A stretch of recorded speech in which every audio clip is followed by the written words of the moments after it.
Kodaikanal Resort Plots for sale. For more information, contact 7667008999. 12/2/2024 இன்று நெய்வேலியிலிருந்து TN media ஊடகத் துணையுடன் புதுக்கோட்டை மாவட்டம் கீரனூர் அருகில் உள்ள குடகுமலை என்ற ஒரு குன்று பகுதிக்கு இன்று வந்துள்ளோம். இந்த பாழிகள் பெரும்பாலும் தமிழகத்தில் மட்டும்தான் அல்லது தமிழகத்தை ஒட்டி கன்னடம் ஆந்திர பகுதிகளில் இருக்கலாம். வட இந்திய பகுதியில் ஒன்று கூட இவ்வாறான பாழிகள் இல்லை. ஒரு பாழியை ஒட்டி ஒரு குலதெய்வ கோயில் இருக்கிறது, திருதெய்வ வழிபாடு கோயில் இருக்கிறது என்றாலே அந்த இடம் ஆசிவக பெரும்பள்ளி நடந்த இடம் என்பதற்கு இதுதான் சான்று. இந்த பாழியில் இருக்கும் இந்த குழி போன்ற அமைப்பு எந்தெந்த நோய்களுக்கு எந்தெந்த பச்சளைகளை கொடுக்க வேண்டும் என்று அறிந்து மருந்துகளை அரைப்பதற்காக பயன்படுத்தப்பட்ட குழிதான் கல்லுவம் என்னும் குழி. நாம் பார்த்து கொண்டிருப்பது மாதங்கி என்னும் சமண துறவிகளில் பெண்மார்களும் இருந்தார்கள். அவ்வாறு தொன்மையில் அந்த இடத்தில் இருந்த ஒரு இயக்கியனுடைய உருவ சிலைதான் பிற்காலத்தில் சோழப்படையினரால் சமணர்களை தாக்குதலுக்கு உள்ளாக்கிய பொழுது இச்சிலையும் உடைத்து நொறுக்கப்பட்டிருக்கிறது.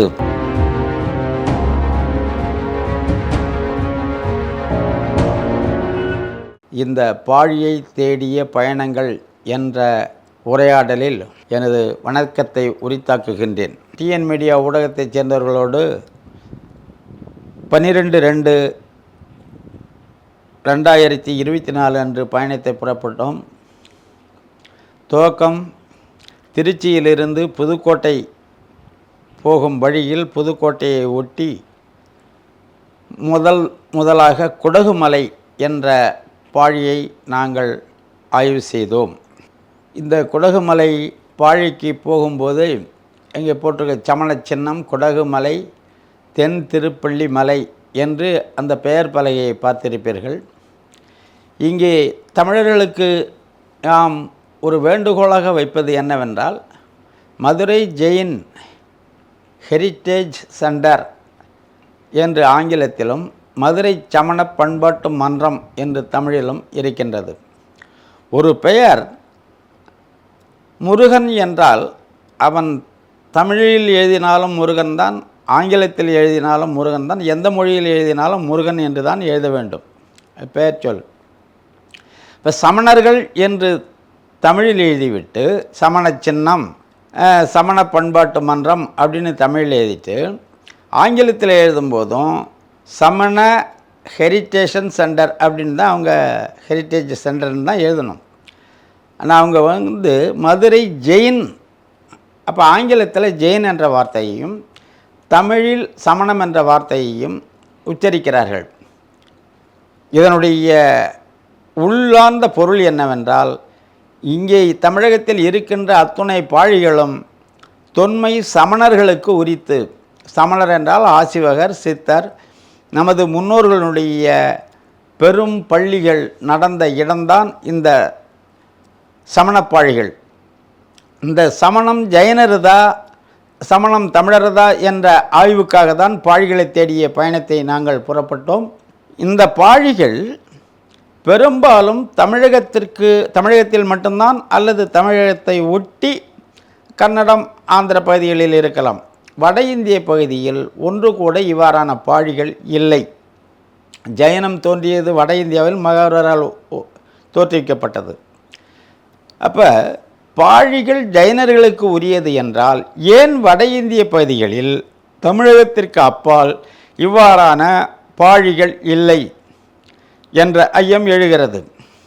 இப்போ இந்த பாழி, தமிழருடைய சமணப்பாழி எவ்வாறு ஜைனர்களுக்கு மாற்றப்பட்டது என்பது பற்றிய ஆய்வை தான் நாம் தொடர்ந்து இப்பொழுது ஆய்வு மேற்கொள்கிறோம்.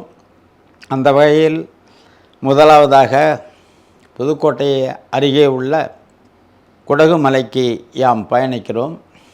இந்த குடகுமலையினுடைய அந்த பயண காட்சிகளை நீங்கள் அங்கே ஓடுகின்ற திரையொளியில் காணலாம்.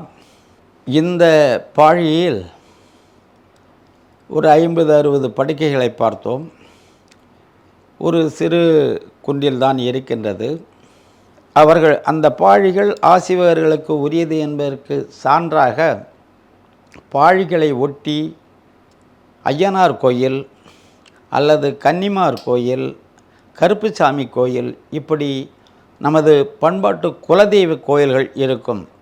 ஒரு பாழியை ஒட்டி ஒரு குலதெய்வ கோயில் இருக்கிறது, சிறுதெய்வ வழிபாடு கோயில் இருக்கிறது என்றாலே அந்த இடம் ஆசிவக பெரும்பள்ளி நடந்த இடம் என்பதற்கு இதுதான் சான்று. கிபி 7ஆம் நூற்றாண்டு அளவில் மகேந்திரவர்மனும் மதுரை கூன்பாண்டியனும் சமணத்திலிருந்து, அதாவது ஜைனத்திலிருந்து, சமணத்திலிருந்தல்ல ஜைனத்திலிருந்து அவர்கள் சைவம் தழுவியதின் விளைவாக ஒட்டுமொத்த தமிழகத்தில் ஜைனம், சமணம், பௌத்தம் அனைத்தும் தகர்க்கப்பட்டு மாற்றாக சைவம் தூக்கி பிடிக்கப்படுகிறது. அவ்வாறு யாரெல்லாம் தமிழர்கள் சைவத்திற்கு மாறவில்லையோ அவர்களெல்லாம் தேடி தேடி கொலை செய்யப்பட்டார்கள், கொடுவதைக்கு உள்ளாக்கப்பட்டார்கள். அந்த கொடுவதைக்குள் முகமையாக பெரும் சித்தர்களையெல்லாம் கழுமரம் ஏற்றியும் யானைக்காலில் மிதித்தும் சுண்ணாம்பு காலவாயில் போட்டும் கடலில் கல்லை கட்டி தூக்கி போட்டும் இவ்வாறு கொன்றார்கள். பெருந்தொகை மக்கள் கொலைப்பயத்துக்கு அஞ்சி நெற்றியில் திருநீரை பூசிக்கொண்டு சைவர்களாக மாறினார்கள். எஞ்சியோர்கள் விரட்டி அடிக்கப்பட்டு சைவத்திற்கு மாறாத ஆசிவக பெருங்குடி மக்கள் மற்ற மக்களால் புறக்கணிக்கப்பட்டு, அரசால் புறக்கணிக்கப்பட்டு, அவர்களுடைய சொத்துடைமைகள் பறிக்கப்பட்டு, அனைத்து வாழ்வாதார உரிமைகளும் மறுக்கப்பட்டு ஊருக்கு வெளியே சேரிக்கு தள்ளினார்கள். அவ்வாறு தள்ளப்பட்ட தமிழ் முதுகுடி மக்கள்தான் இன்று பறையர்குடி மக்களாக இருக்கின்றார்கள். தொன்மையில் இவர்கள் முன்னோர்கள் ஆசிவக பெருஞ்சித்தர்கள் என்பதற்கு சான்றாக அந்தணர், பார்ப்பனர், சான்றோர் போன்ற ஐயர் போன்ற சொற்கள் எல்லாம் அக்குடிமக்களுக்கு இன்றும் வருவதிலிருந்தே இவற்றை உணரலாம். அவ்வாறு 7ஆம் நூற்றாண்டிற்கு பிறகு இந்த ஆசிவக பெரும்பள்ளிகள் அழிக்கப்பட்டன, பாழிகள் தார்க்கப்பட்டன. பாழிகளிலிருந்த பெருஞ்சித்தர்கள் கொலை செய்யப்பட்ட பின்னர் ஒரு நூற்றாண்டு காலம் அது கைவிடப்பட்டிருந்தது. பின்னர் சோழர் எழுச்சி காலத்தில் 9ஆம் நூற்றாண்டு வாக்கில் எங்கெங்கெல்லாம் பாழிகள் இருந்ததோ அந்த பாழிகளை ஜைனர்களுக்கும், பள்ளிகள் இருந்த இடத்தை இடித்து நிறைவேறிய பகுதிகள் சைவர்களுக்கும் கைமாற்றப்பட்டன. இன்று பேசுபவர்கள், வரலாறு பேசுபவர்கள் சைவம் சமணத்தை விரட்டியது என்றால் அது ஜைனர்களை விரட்டவில்லை, மாற்றாக ஜைனர்களையும் பௌத்தர்களையும் அரவணைத்து கொண்டு இருந்தது என்பதற்கு சான்றுதான் பல பாழிகளில் 9ஆம் நூற்றாண்டு அளவில் மகாவீரர் சிலை வடிக்கப்பட்டு அப்பாழிகள் எல்லாம் ஜைனர்கள் கைவசம் ஒப்படைக்கப்பட்டன. அதற்கான தரவுகளை ஒவ்வொன்றாக இப்போ இந்த பாழிகளை நோக்கிய பயணத்தில் நாம் காணலாம். இப்போ நாம் பார்ப்பது குடகுமலை. இந்த பாழியில் இருக்கும் இந்த குழி போன்ற அமைப்பு கல்லுவம் என்று கூறுவார்கள். அங்கே இருந்த பெருஞ்சித்தர்கள் என்றால் துறவியார் சாமியாராக வாழ்ந்தவர்கள் அல்ல, பேரறிஞர்கள். மருத்துவம், வானியல், எண்ணியல், கலை அனைத்திலும் சிறப்பு பயிற்சி பெற்ற பேராசான்கள். இவர்களின் பேராசான்கள் பாழியில் இருந்தாலும் கீழே பள்ளியிலே மற்ற ஆசான்கள் பல்கலைக்கழகத்தை நடத்தி கொண்டிருந்தார்கள். அவ்வாறு அவ்வூர் மக்களுக்கு வரும் நோய்களை தீர்ப்பதற்கு எந்தெந்த நோய்களுக்கு எந்தெந்த பச்சிலைகளை கொடுக்க வேண்டும் என்று அறிந்து அந்த பச்சிலைகளை அரைப்பதற்காக, மருந்துகளை அரைப்பதற்காக பயன்படுத்தப்பட்ட அந்த குழிதான் கல்லுவம் என்னும் குழி. இதிலிருந்து தமிழ் சித்தர்கள் அறிவு மட்டும் நமக்கு புகட்டவில்லை, தமிழ் குடிகளை வழிநடத்திய சான்றோர் குடிகளாவார்கள். மக்களுக்கு ஏற்படும் நோயை தீர்த்தார்கள். வானியல் கணிப்பு மூலம் மழை எப்பொழுது வரும், காற்று எப்பொழுது வரும் இயற்கை இடர்பாடுகளை முன்கூட்டியே உணர்ந்து அவற்றை அரசு மூலம் மக்களுக்கு அறிவித்து பேரிடரிலிருந்து மக்களை பாதுகாத்தார்கள். இவையன்றி அவர்கள் நடத்திய ஐந்திரப் பள்ளியில் தமிழ் மொழி பயிற்றுவிக்கப்பட்டது, எண்ணியம் என்ற கணிதம் பயிற்றுவிக்கப்பட்டது, கலைகள் பல்வேறு கலைகள் அங்கே பயிற்றுவிக்கப்பட்டன. இப்போது அந்த பாழியில் நாம் பார்த்து கொண்டிருப்பது மாதங்கி என்னும் அந்த சமண துறவிகளில் பெண்மார்களும் இருந்தார்கள்.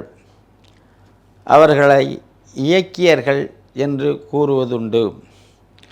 அவ்வாறு தொன்மையில் அந்த இடத்தில் இருந்த ஒரு இயக்கியனுடைய உருவ சிலைதான் பிற்காலத்தில் சோழப்படையினரால் சமணர்களை தாக்குதலுக்கு உள்ளாக்கிய பொழுது இச்சிலையும் உடைத்து நொறுக்கப்பட்டிருக்கிறது. அங்கே அன்பரசன் துணையோடு அந்த உடைந்த பகுதிகளை எடுத்து பொருத்தி அந்த சிலையின் வடிவு என்ன என்பதை ஆய்வு செய்கின்றார்கள். இவ்வாறு ஒவ்வொரு பாழிகளிலும் தமிழருடைய அடையாளங்கள் அழிக்கப்பட்டு சிதைக்கப்பட்டன.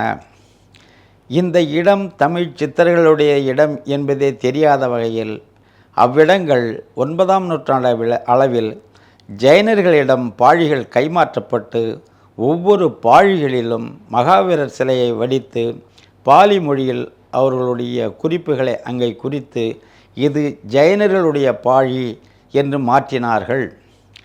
ஆனால் தொன்று தொட்டு தமிழ் மக்கள் சமணர்கள் வாழ்ந்த பகுதியை சமணப்பாழி என்று புழக்கத்தில் கூறி வந்ததால் பிற்காலத்தில் அவ்விடத்தை ஜைனர்கள் கைப்பற்றினாலும் கூட அப்பாழி சமணப்பாழி என்றே இன்றும் வழங்குவதால் பிற்காலத்தில் ஜைனர்களும் சமணர்களும் ஒருவரே போன்று கருதி கொண்டார்கள். ஆனால் சமணர்கள் வேறு, ஜைனர்கள் வேறு. சமணர்கள் என்பவர்கள் ஜைனர்களுக்கு நேர் எதிர்நிலைப்பட்டவர்கள். இங்கே காணப்படும் எழுத்து இது 7ஆம் நூற்றாண்டு அளவில் வெட்டப்பட்ட எழுத்து. அப்போ அந்த ஆசிவக பெருஞ்சித்தர்கள் அழிக்கப்படுகின்ற காலத்திற்கு அந்த ஒட்டிய சமகாலத்தில் எழுதப்பட்ட எழுத்து வட்டெழுத்தாகும். இந்த தமிழ் எழுத்து தொன்மை தமிழி என்னும் எழுத்து 2000 ஆண்டுகளுக்கு முன்பு வடிக்கப்பட்ட பாழிகளில் அந்த எழுத்துகள் பொறிக்கப்பட்டிருக்கிறது. மாங்குளம், மீனாட்சிபுரம், அதாவது மாங்குளம், அரிட்டாப்பட்டி போன்ற இடங்களில் அந்த 2000 ஆண்டுகளுக்கு முற்பட்ட எழுத்துக்கள் வடிக்கப்பட்டிருக்கின்றன. அது கல்வெட்டுகளில் பொறிப்புகளில் இருக்கக்கூடிய அந்த எழுத்து கோட்டுருவமாக இருக்கும். இன்றைய அரசியல்வாதிகளும் பெரும் பண முதலைகளும் பண வேட்டையின் காரணமாக தொன்மை வரலாற்று சின்னங்களை இப்படி அழித்து காசாக்குவது மிக பெரும் வேதனைக்கு உரிய ஒரு நிகழ்வாக இருக்கின்றது. இது போல எத்தனை பாழிகள் அழிக்கப்பட்டதோ இதுவும் எவ்வளவு காலத்திற்கு இவர்களிடம் உயிரோடு இருக்குமோ என்பது தெரியவில்லை. இது அழிக்கப்படும் முன் இதை ஆவணப்படுத்த வேண்டும் என்ற நோக்கில்தான் தமிழினத்திற்கு எஞ்சியிருக்கும் அடையாளங்களையாவது ஆவணப்படுத்தி கொடுக்க வேண்டும் என்ற நோக்கத்தில் இப்பாழியிலிருந்து செவியை கொடுக்கின்றேன். அடுத்தடுத்த பாழிகளுக்கு சென்று மேலும் உங்களுக்கு அது பற்றிய தரவுகளை கொடுக்கிறேன் என்று கூறி விடைபெறுகிறேன். வணக்கம்.